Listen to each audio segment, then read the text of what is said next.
इनकी गवाही को सुनते हैं कि कैसे परमेश्वर ने अपने सामर्थी हाथ के द्वारा इनके जीवन में बड़े काम किया, इनको गरीबी से और कर्ज से छुटकारा दिया और फाइनेंस के रास्तों को ओपन किया इनके लाइफ में, और इनके घर बनाने के हार्ट डिज़ायर को पूरा किया। 24 साल की शर्मिंदगी को दूर किया। परमेश्वर ने इनको नए घर के साथ ब्लेस किया।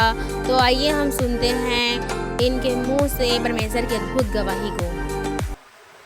आप सभी को जय मसीह की। मेरा नाम प्रीति मनहर है। मैं छत्तीसगढ़ हुई गांव की रहने वाली हूँ। मैं अपने जीवन की सबसे बड़ी गवाही शेयर करने जा रही हूँ। हम लोग घर बनाना चाहते थे, लेकिन घर नहीं बना पा रहे थे। लगभग 24 सालों से प्रयास कर रहे थे घर बनाने का, लेकिन हमारा घर नहीं बन पा रहा था। बहुत ही ज़्यादा परिश्रम करते थे मेरे मम्मी और पापा। खेती किसानी काम करते थे, ईटा भट्टा जाते थे। ईटा भट्टा से जो भी फाइनेंस लेकर आते थे वो सब कर्ज में चला जाता था, क्योंकि हमारा पूरा फैमिली कर्ज में डूबा हुआ था। बीमारी में, कर्ज में हमारा सारा पैसा चला जाता था। जितना भी फाइनेंस आता था तुरंत ही इधर उधर चला जाता था। बिल्कुल भी हम लोग घर बनाने के बारे में नहीं सोचे थे। बचपन से ही हम लोग छोटे से कमरे में रहते थे। मेरे मम्मी और पापा, जब मेरे पापा अपने भाई से अलग हुए तो उसके बाद हम लोग एक छोटे से कमरे में आ गए, और कमरा मिट्टी का था और वो भी मेरे चाचा का था। तो हम लोग सोचते थे कि कब तक हम उनके घर में रहेंगे। अब उनका घर तो हमें छोड़ के जाना ही पड़ेगा, इसलिए ऐसे करके हम लोग हमारा जो ज़मीन हम लोग पाए थे हिस्से में, जिसमें पहले कोठा था, यानी कि उसमें बैल और गाय वगैरह को रखते थे, उसको हमें मिला था घर बनाने के लिए। लेकिन हमारे पास फाइनेंस नहीं था तो हम उसको बना भी नहीं पाएंगे, इसलिए हम अपने चाचा के घर में रहते थे। धीरे धीरे करके मेरे पापा और मेरी मम्मी कमा कर लाते थे। उन पैसों से उन्होंने एक मिट्टी का छोटा सा घर बनाया और ऊपर में सीट डाली, और हम लोग उसी में रहने लगे। मैं, मेरे भैया और मम्मी और मेरे पापा, हम लोग 4 जने उसी घर में रहते थे। एक ही कमरा था जिसमें हम लोग, वहीं पर हमारा बेडरूम था, वहीं पर हमारा किचन था, वहीं पर हम सब कुछ करते थे। हमारा खाना पीना, हमारा कपड़ा वगैरह सब कुछ वहीं पर रहता था। एक छोटा सा कमरा था और बगल में ही हमारा छोटा सा दुकान था, जिसमें हम अपना दुकान चलाते थे। हमने कभी भी नहीं सोचा कि हम लोग घर को बना पाएंगे। हमारे पढ़ाई लिखाई में हमारे मम्मी पापा कर्ज में बहुत डूब चुके थे। जो भी फाइनेंस कमा कर लाते थे वो लोग ईटा भट्टा जाते थे, दूर दूर इलाहाबाद जाते थे और बहुत दूर दूर कमाने के लिए वो लोग जाते थे, मुझे और मेरे भैया को अकेले छोड़कर। तो हमने कभी भी नहीं सोचा था कि हम लोग घर को बना पाएंगे। हम दोनों भाई बहन को छोड़कर मेरे मम्मी पापा दूर चले जाते थे, और वो 6 महीना के बाद में कमा कर जब आते थे तो उतना फाइनेंस भी नहीं इकट्ठा कर पाते थे कि हम लोग एक छोटा सा घर बना पाए। तो हम सोचते थे कि हम अपना घर कभी भी बना नहीं पाएंगे, क्या हमारा जीवन ऐसे ही एक कमरे में पूरा जीवन बीत जाएगा, ऐसे करके सोचते थे। फिर उसके बाद 2020 में हम परमेश्वर के बारे में जाने, हमें सुसमाचार सुनाया गया। तो उस सुसमाचार को सुनकर हम प्रभु में आए, परमेश्वर को उद्धारकर्ता ग्रहण किए। उसके बाद से हमें चर्च में आते गए तो हमें पापा जी, पास्टर कुलदीप यूसुफ मिनिस्ट्री के बारे में पता चला। तो हम पापा जी से जुड़े, और पापा जी जब 2023 में क्रूसेड करने छत्तीसगढ़ आए थे तो सभी के लिए प्रेयर करते थे। नाइट में जब हम प्रेयर में बैठते थे तो पापा जी एक एक लोगों से पूछते थे कि आपका प्रेयर रिक्वेस्ट क्या है, बताइए। तो हम भी विश्वास के साथ पापा जी को प्रेयर रिक्वेस्ट बताएं कि हमारा घर नहीं है, हम बहुत ज़्यादा कर्ज में डूबे हुए हैं, हमारा जो खेत है वो भी दूसरे के पास गिरवी है। तो पापा जी आप हमारे लिए प्रेयर करिए करके हमने अपना प्रेयर रिक्वेस्ट पापा जी को बताया और प्रेयर रिक्वेस्ट फॉर्म भी हमने लिखा और पापा जी को दिया था। उसके बाद हमारा जो फाइनेंस का इंतज़ाम होते गया, हमारा कर्ज 1 लाख का कर्ज था, उसको भी हम छूट पाए। हमने बहुत ही ज़्यादा हमारा फाइनेंस जो डूबा हुआ था उसको हमने पाया। हमने अपने जो गिरवी हुए खेत थे उसको उबार पाए और जितना भी हमारा बाहर का जो लागा था कर्ज था उसको भी हमने छूटा। फिर उसके बाद मेरे भैया का जो भी वो नौकरी करते थे बाहर जो गए थे, वहाँ से उनको अच्छे से नौकरी मिला। पहले तो वो कम ही उनको सैलरी मिलता था। पहले स्टार्टिंग में वो 6,000 कमाते थे। फिर मैंने पापा जी को प्रेयर रिक्वेस्ट में भी बताया कि मेरे भैया का जो जॉब है वो उनका जो फाइनेंस का मिलता है वो और बढ़े उनकी सैलरी ऐसे करके। फिर उसके बाद मेरे भैया का सैलरी 20,000 हुआ। 20,000 से अब मेरे भैया का सैलरी 30,000 हुआ।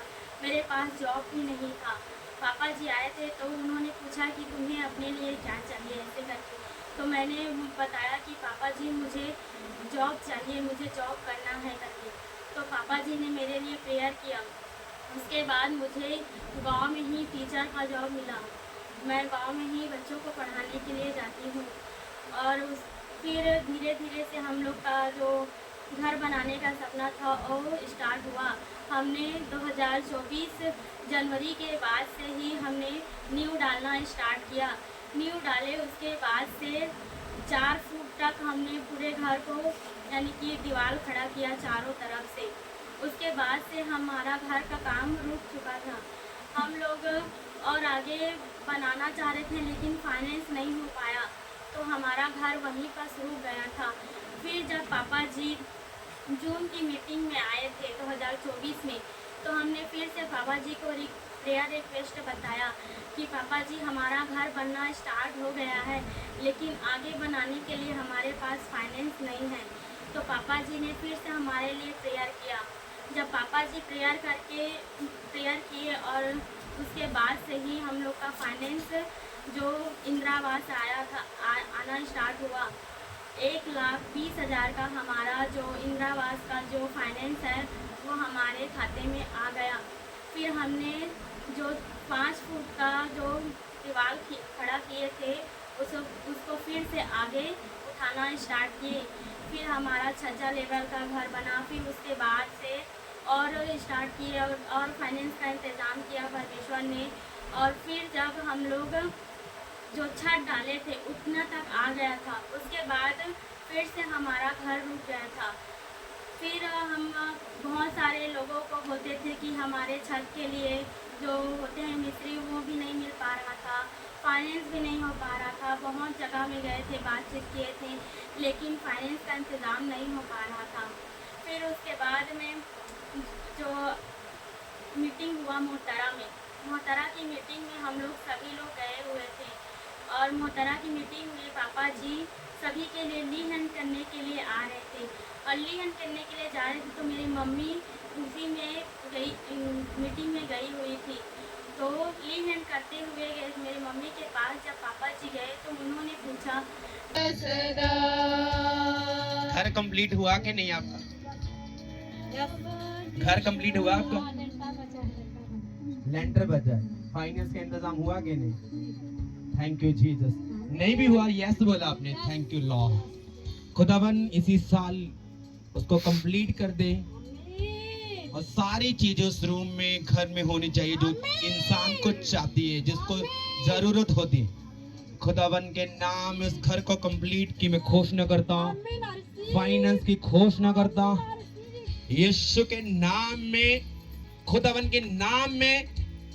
आज वो स्पिरिट आपका घर बन चुका है ऐसे करके। तो मेरी मम्मी ने विश्वास से कहा कि हमारा घर बन चुका है। हमारा छत नहीं बना था लेकिन मेरी मम्मी ने विश्वास से कहा कि हमारा घर बन चुका है ऐसे करके। तो फिर पापा जी ने बोला कि तुमने जब बोला है कि हमारा घर बन चुका है तो बन गया है ऐसे करके। फिर उसके बाद जब हम मीटिंग से आए तो परमेश्वर ने ऐसा हमारे लिए उपाय किया कि हमारे लिए डिवाइन हेल्पर को भेजा और हमारा फाइनेंस भी आया और हम पूरा सीट जो छत है उसको ढालें और आज हमारा घर बन के कंप्लीट है। हमारा पूरा छत कंप्लीट हो गया है। पूरा जितना हम कभी सोचे भी नहीं थे कि हम कभी ऐसा घर बना पाएंगे, वो घर आज हमारा बन के कंप्लीट हो चुका है। मैं परमेश्वर को बहुत बहुत थैंक्स करती हूँ कि हमारा घर अभी हमारा जो घर बना है वो 3.5 लाख का घर बन के कंप्लीट है। अभी और बहुत से परमेश्वर उपाय करने जा रहे हैं हमारे लिए। जब हम आगे और बनाएंगे, सीढ़िया को बनाने के लिए हम लोग सोच रहे थे, लेकिन वो भी नहीं डल पा रहा था। परमेश्वर ने उसके लिए भी हमारे लिए फाइनेंस का उपाय किया और हमारा सीढ़ी बनाना चाहते थे, लेकिन वो नहीं बन पा रहा था क्योंकि उसके लिए जगह कम पड़ रही थी। फिर उसके बाद परमेश्वर ने डिवाइन हेल्पर को भेजा और आज हमारा सीढ़िया बन के कंप्लीट हो गया है। हमारा एक रूम है, एक हॉल है, एक किचन है, बाथरूम है और टॉयलेट है। पूरा इतना कंप्लीट हमारा घर में आज बन गया है। मैं परमेश्वर को बहुत बहुत थैंक्स कर रही हूँ। 3.5 लाख का हम लोग का घर अभी बन चुका है और परमेश्वर के दास पास्टर कुलदीप यूसुफ जी को मैं बहुत बहुत थैंक्स करती हूँ कि उन्होंने हमारे लिए प्रेयर किया। उनके प्रेयर से ही आज हमारा घर बन गया है। हमने कभी भी नहीं सोचा था कि हम इतना घर बना पाएंगे। हम सोचते थे कि हम उसी घर में रहेंगे जिस घर में बरसात के समय में पानी टपकता था। इधर उधर हम जाते थे, हम ठीक से सो नहीं पाते थे। रात को जब पानी गिरता तो पूरा हमारा जो बिस्तर था वो गीला हो जाता। हम लोग रात को सो नहीं पाते थे। ऐसा हमारा घर था, उसी में हम लोग सब जने रहते थे। हमने कभी नहीं सोचा कि हम इतना बड़ा घर भी बना पाएंगे, लेकिन परमेश्वर के दास जब छत्तीसगढ़ में आए, हमारा जीवन चेंज हो गया। हमारी फैमिली का जीवन चेंज हो गया। हमारा जितना लागा भोरी कर्ज था उससे हमें परमेश्वर ने आज़ाद किया, हमारे लिए ब्लेसिंग का मार्ग खोला। मैं परमेश्वर के दास का बहुत बहुत थैंक्स करती हूँ कि हमें उस जीवन से परमेश्वर ने निकाला और इस नए जीवन में लाकर प्रवेश किया। परमेश्वर के दास को मैं बहुत बहुत थैंक्स करती हूँ।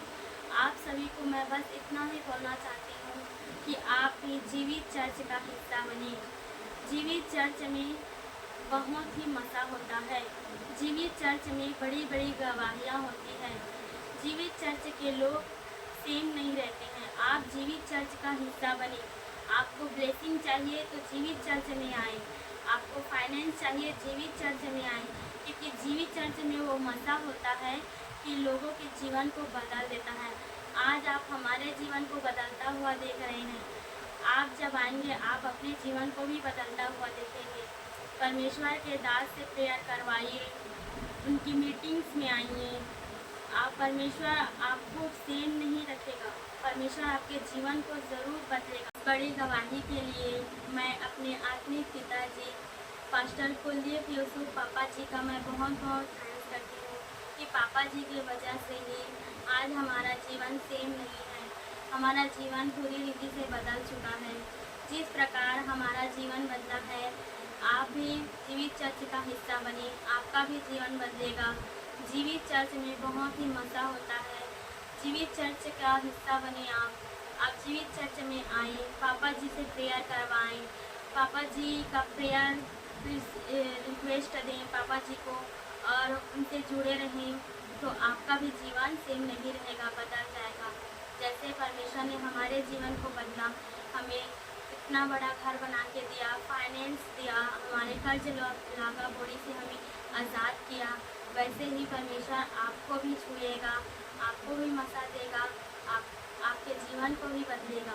पापा जी का मैं बहुत बहुत थैंक्स करती हूँ कि उन्होंने हमारे लिए प्रेयर किया। आज पापा जी के वजह से ही हमारा जीवन बदल चुका है और हमारा घर बनके कंप्लीट हो गया है। मैं पापा जी का बहुत बहुत थैंक्स करती हूँ। परमेश्वर का भी बहुत बहुत थैंक्स करती हूँ। आप सभी को जय मसीह।